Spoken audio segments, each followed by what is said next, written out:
ஒரு நாமமிட்டு கந்தர் நேரான கம்பையும் கையில் வைத்து நெத்தியில பெருசா ஒரு நாமத்தை போட்டு ஆளுயர ஒரு கம்பையை துணைக்கு வச்சுட்டு அந்த முருகப்பெருமான் வருவது எப்படி என்றால், நெற்றியிலே ஒரு நாமமிட்டு கந்தர் நேரான கம்பையும் கையில் வைத்து வளையல் வளையல் என்று சத்தம் போட்டார்.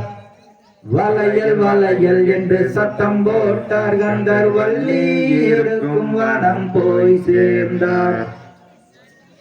வளையல் செட்டியாராக வந்திருக்கும் அந்த முருகப்பெருமானை வள்ளிக்கு துணையா இருக்கிற வேடுவலப்பெண் வரவேற்கும் விதம் எப்படி என்றால், வாரும் ஐயா எங்கள் வளையல் செட்டியாரே,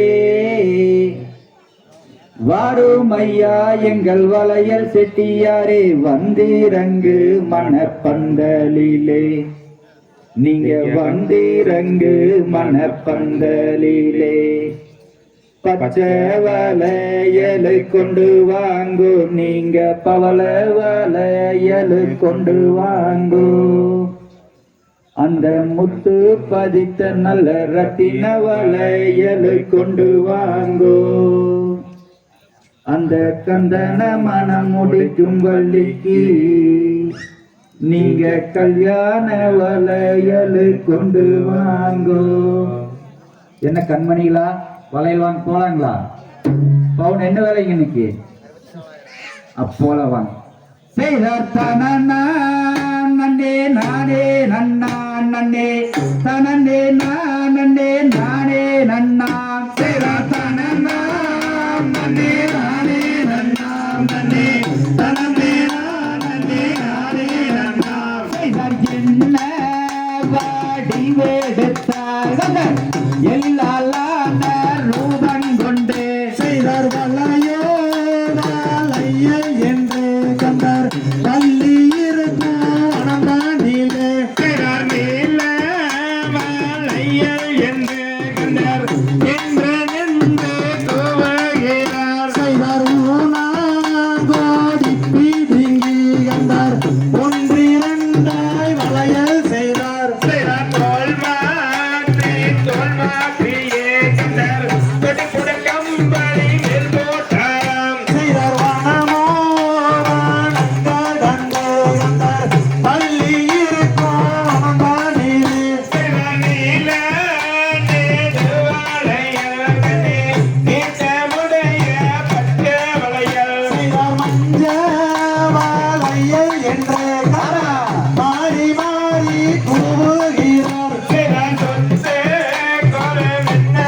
தகதிகளும்